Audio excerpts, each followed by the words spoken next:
Today, I will be sharing with you the 5 phases of manifestation, and I will be explaining them in archetypes that I have created.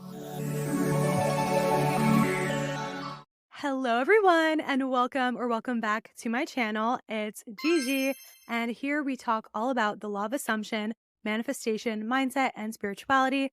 We are the Journey Fam. Let's jump right into these 5 phases of transformation now.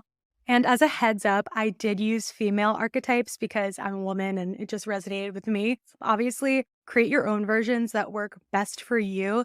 All right, first up, we've got miserable Millie. And she is not in a good place. She is feeling defeated, dejected, and honestly, she's pretty inconsolable. Millie has been through hell and back. So, in terms of money, she's feeling like she'll be broke her whole life. When it comes to relationships, she feels like she'll never be lucky in love. And she's just got all of this autopilot programming that is contradicting her true soul desires. But there is this tiny grain of hope within her that she can move past this really sad, desperate place that she's in. She knows deep down that her addiction to feeling like this miserable version of herself is not her true essence. So she wants to break that addiction and start to level up into actually being who she knows she came to this planet to be. The second phase, the second archetype along this transformation is wavering Whitney. And wavering Whitney, she is reluctant, so she's not believing yet, but she is willing to start to entertain the idea that something different is possible for her because she's starting to immerse herself in the world of manifestation and the law of assumption. And she's starting to ask what if questions. What if this could be true for me? What if manifestation actually worked? The thing that is really driving Whitney to keep choosing the new story, no matter how many times she spirals and reverts back to the old story, is because she wants to feel better so badly. She wants to feel good. She wants to feel happy, and she knows she owes it to herself, and that if it's possible for other people, it has to be possible for her. So even though she's still very reluctant and still feels like she's fighting an uphill battle, she is not going to give up because she knows that there is something else on the other side, and she just wants to cross that threshold. Even if she takes 3 steps forward and 2 steps back, she knows that means she still did 1 step forward. And so keeping that mentality and that perseverance, she's going to keep going. Now we've got determined Dominique as our third archetype, the third phase of the manifestation process.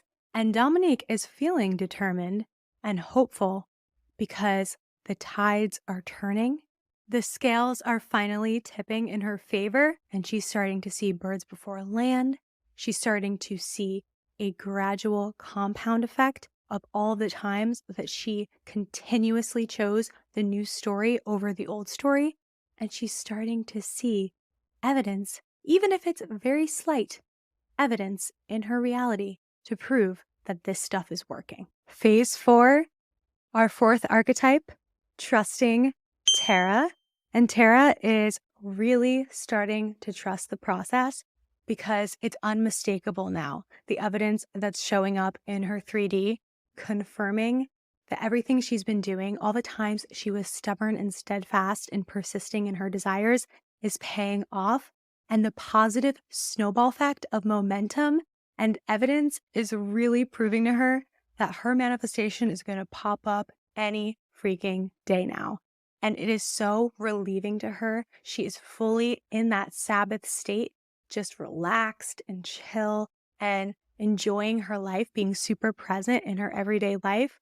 And she is so glad that she's trusting this process and having faith in God because she knows she doesn't have to stress anymore. All of that fear from the first few phases of her manifesting journey completely dissipated now. She's getting excited now. This leads us to Phase 5, our fifth archetype, is ecstatic Eve, and Eve is on top of the world. She is on cloud 9.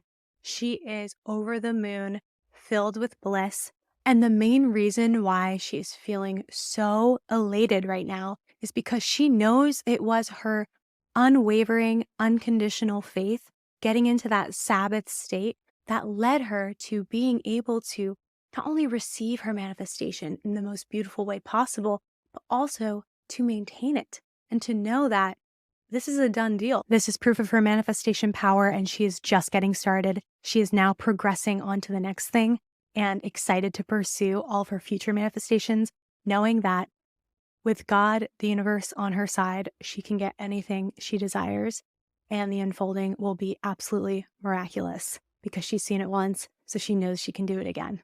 So those are the 5 phases, the 5 archetypes along the manifestation journey that I have identified working with clients and talking to people throughout my life. People will tend to fall into one of these 5 stages, and we can be in different stages for different desires.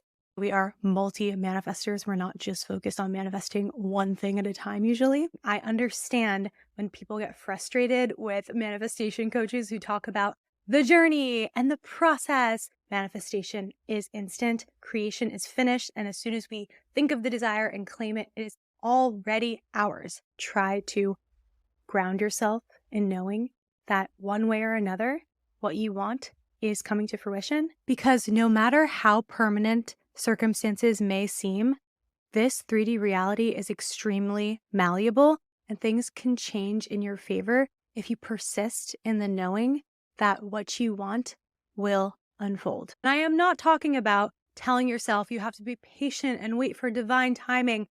I'm not about that. And you will see that in my video, which I'll link above, about not being patient and being in the state of already having it instead of being in the state of being patient. But all of this is to say there is a natural progression, as Neville Goddard would say, a bridge of incidents, an appointed hour, a seed time, and a harvest. But I hope that you resonated with these and that it can help you figure out where you are along your journey for a specific thing that you're working on. And let me know which one you identify with and what your top desire is right now in your life. If you want to work together, as always, my information is in the description, and I'm just so happy you joined me for this video. Welcome to the Journey fam. If you're new here, I will see you all again very soon. Bye.